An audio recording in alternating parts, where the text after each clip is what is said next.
Good Monday morning, everyone. I hope you're ready for another productive week. I hope you had a wonderful weekend. If you were at the church picnic, I know you did.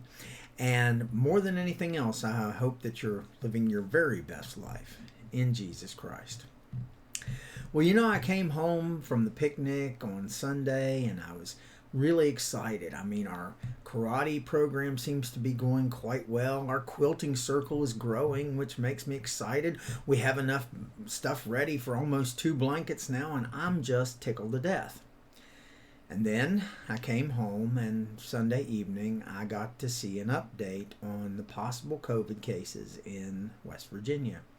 It's not looking good. It's got me a little worried. And I started to get upset about it to a large degree. But then I had to remind myself of one of my least favorite but yet most often used sayings. It is what it is. I'm sure you heard of the serenity prayer. It goes like this: Lord, grant me the serenity to accept the things I cannot change, the courage to change the things I can, and the wisdom to know the difference. That's something that's always been in my mind. 25 or so years ago, when I was still out of the church and bitter about it, I even had that on my desk at school. And I remember spending time and even writing in my journal around the time that the difficult part of that prayer was the last part, the wisdom to know the difference. And I still hold that many of our struggles in this life come from trying to exercise control over things that, in the end, we have absolutely no control over, no matter how hard we try, or how much it might frustrate us. I was right all that time ago when I realized that this is a hard-fought wisdom that is only gained through experience. We can say it all we want, but the question is, are we willing to live it? However, I've also learned that the serenity in this prayer is based upon acceptance, surrender, and being able to find contentment no matter what the circumstances. Philippians 4:11 through 13, Paul writes, I have learned to be content whatever the circumstances. I know what it is to be in need, and I know what it is to have plenty. I've learned the secret of being content in any and every situation, whether well-fed or hungry, whether living in plenty or in want. I can do all these things through him who strengthens me. See, what this means is that you must first accept the situation, second, surrender it to the Lord, trust him, and finally commit yourself to doing your best through it with the Lord's help. Once you've done this, you can find peace and contentment in any and all situations. In the last few years, I've started to use a phrase that I don't really like, but I just talked about it. It is what it is. And when I say that, it's not in any way fatalistic in nature, as some folks would think. I'm not saying ridiculous things like, well, it's luck or fate or destiny or whatever. Those are false concepts that Satan uses to cloud our thinking and bar us from being truly grateful and blessed. No. I'm simply acknowledging the reality of a situation over which I frankly have no control. I'm surrendering it to the Lord, and I'm trusting him and choosing to find contentment in the circumstance. The thing is, I'm making a conscious choice. It's a decision I make. When I adopted the phrase, it is what it is, into my vocabulary, it really helped me deal with the reality, with all reality, and not waste my time being upset about things I can't do anything about. It helps me realize I quickly need to deal with things the way they are, not the way I wish they were. I'm doing what I can to be content. Contentment with life is not a feeling, it's a decision we make.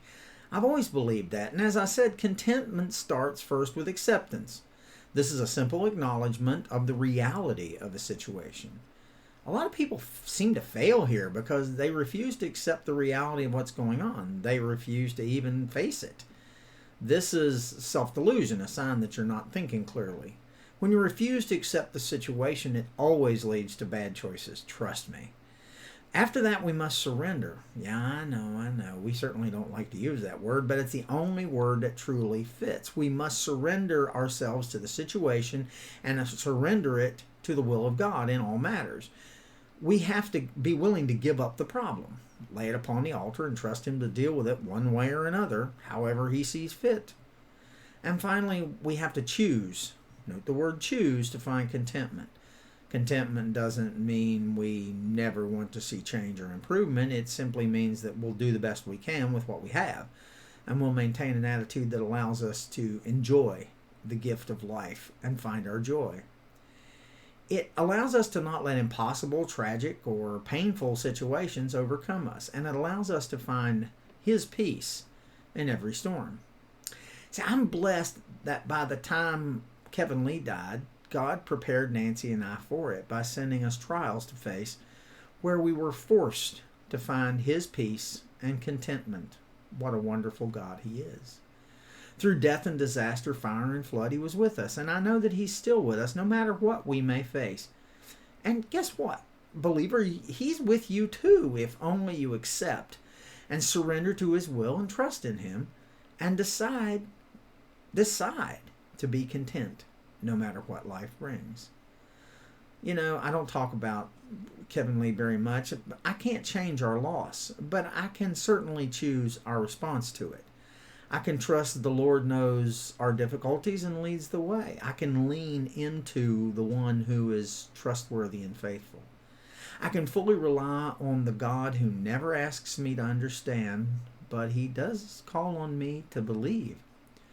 My faith tells me that no matter what lies ahead of me, God is already there and He's preparing the way.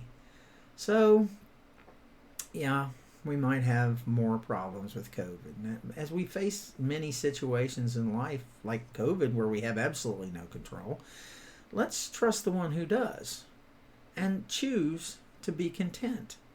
And when we do, we can find our joy in all situations.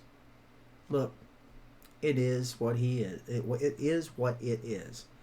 And thank the Lord, He is who He is.